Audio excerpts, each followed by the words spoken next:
Back for some more Forza Horizon 6 here, and today we're going to be teaching you guys how to drift on the wheel. I'm using the Moza R5. I'm not the biggest drifter, but I feel like I can give you guys some tips to help. We've been having a lot of fun in Forza Horizon 6 drifting. We made a video on how to choose your car, how to set up your car, and some cool drift spots in Forza Horizon 6. Today we're going to teach you how to take all of that and use your wheel to drift in Forza Horizon 6. Hopefully these tips will help you guys. Let's get straight into it. So first things first, I want everybody to understand a really simple concept. Your front wheels determine where you go. Wherever your front wheels are pointing, that is eventually where your car will end up.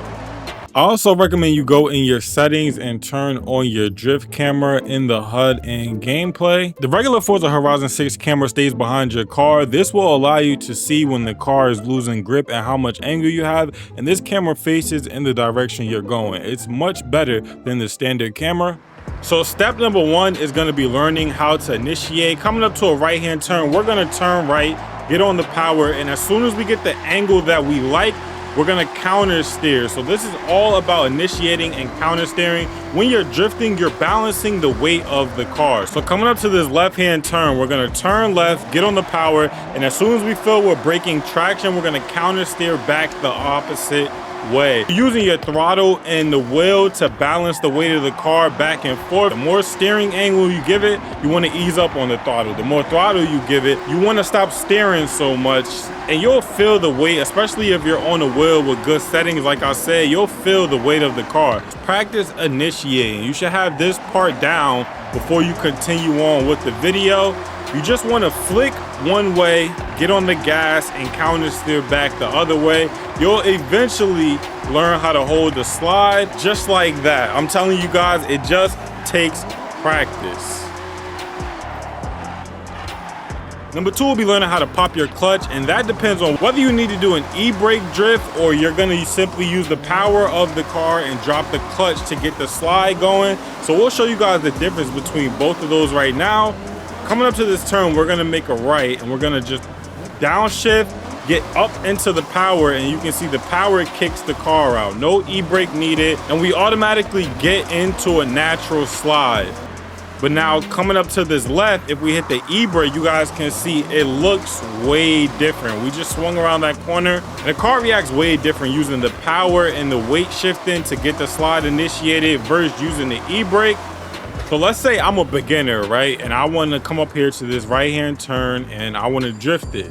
I'm going to have my car in first gear. I'm going to get on the power a little bit, get it rolling, and then I'm going to immediately stomp down on the power to lose traction. And as soon as I start sliding, we're counter steering back the other way with the first step. So again, I want to drift this corner to the left. I'm going to stomp down on the power. We lose traction, and then I get back on it to keep the slide going, and we're counter steering, balancing the car the whole time. Now, most cars you might have to shift up and shift down, but with the drift transmission, you really shouldn't need to too much. If you guys use our how to drift video and setting up your car, then you should have the right setup where you don't need to be shifting all the time, and you can just worry about driving and how to slide, where you're sliding, how fast you're sliding, getting better at drifting.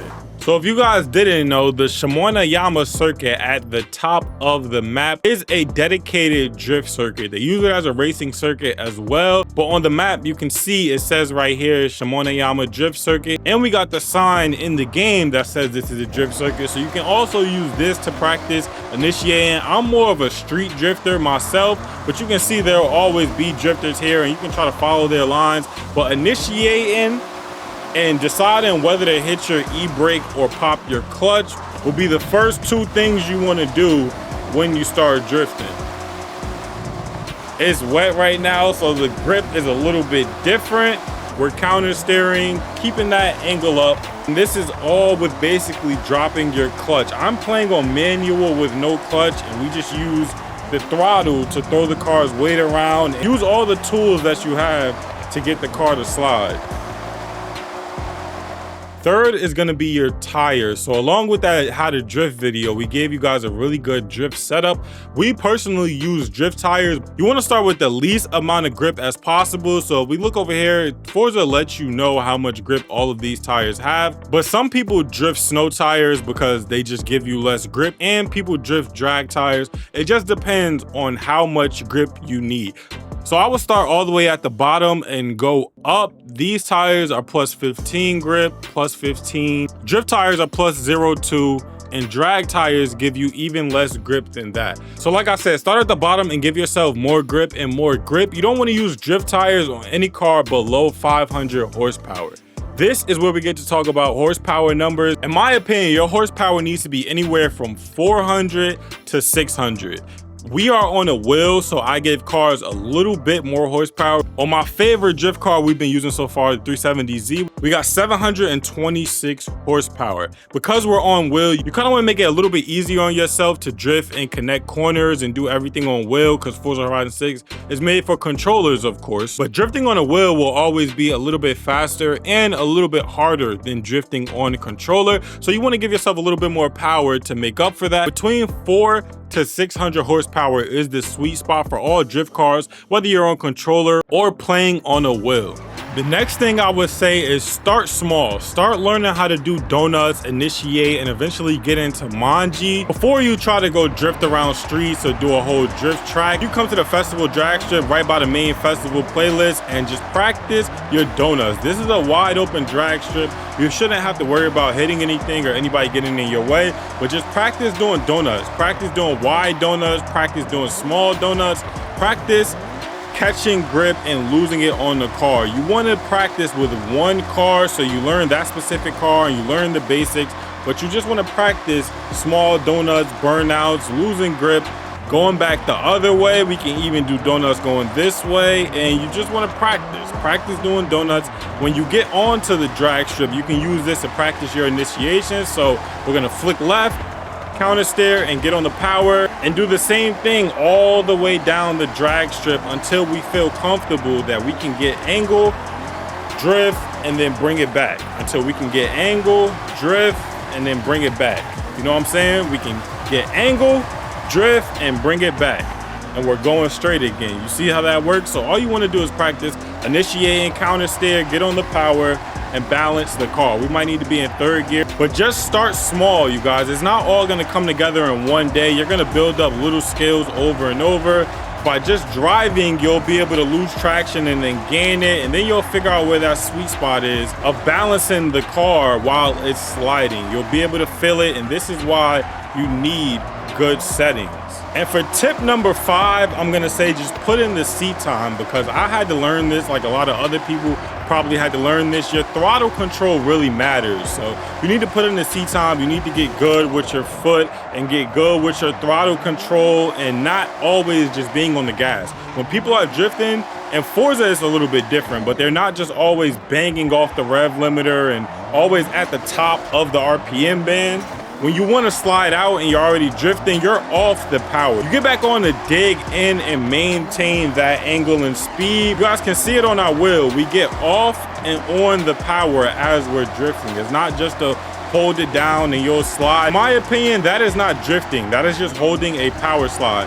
When you drift on purpose, it looks and feels much different than just catching the weight of your car and trying to gain traction back naturally. But drifting isn't that hard, people. I'm telling you, just practice your throttle control, put in the seat time. It's not gonna happen overnight. You just gotta actually pay attention to your inputs, because they all matter. Now, there is one trick to drifting, and that's left foot braking. So let's come over here to the warehouse and let's show you guys what left foot braking does for you. So we're drifting, we're sliding, we can hit the left foot brake and slow down the RPMs, but the car still slides where the car needs to slide. So if you want to keep your angle but slide the car straight, you can get into left foot braking, but I would say that's more advanced for people like this. We hit the left foot brake and we slide all the way back around without having to steer that way, because we held up the angle with the left foot brake. It's kind of hard to demonstrate how to left foot brake and what it'll do for you, but once you start drifting, you'll definitely notice where you need to left foot brake and how it's going to help you. It took me a minute to get used to drifting and left foot brake, and I had to learn in Assetto Corsa first to understand the basics of how to drift and what to do in certain situations. Then it transferred over to Forza. If Forza is your first game drifting, I'm gonna be honest, it might be kind of hard to get it on wheel, just because personally I feel like Forza is a little bit shallow on the wheel angle. You can't tune your cars to have more angle besides like using toe and camber. We can get all the way through there, slide back around. But to me, the angle is always shallow on the front wheel, so drifting here is a little bit different. It's a little bit more about your throttle and less about the angle you can get. These are my top 5 tips when it comes to drifting on the wheel. You just need practice. The seat time is gonna help everybody out when it comes to drifting, and using one car is also gonna help you, man. I know everybody wants to drift certain cars, and you wanna start with something modest, something that you can handle, something that doesn't have a whole bunch of horsepower, and then work your way up using those steps. Eventually, you'll get it. Drifting is a natural motion that you're just prolonging. So you guys let me know if you need more tips down in the comment section below. I don't know why he was sitting there, kind of messed up my slide. But yeah, if this video helped you, leave a like down below. Let me know if these tips helped you.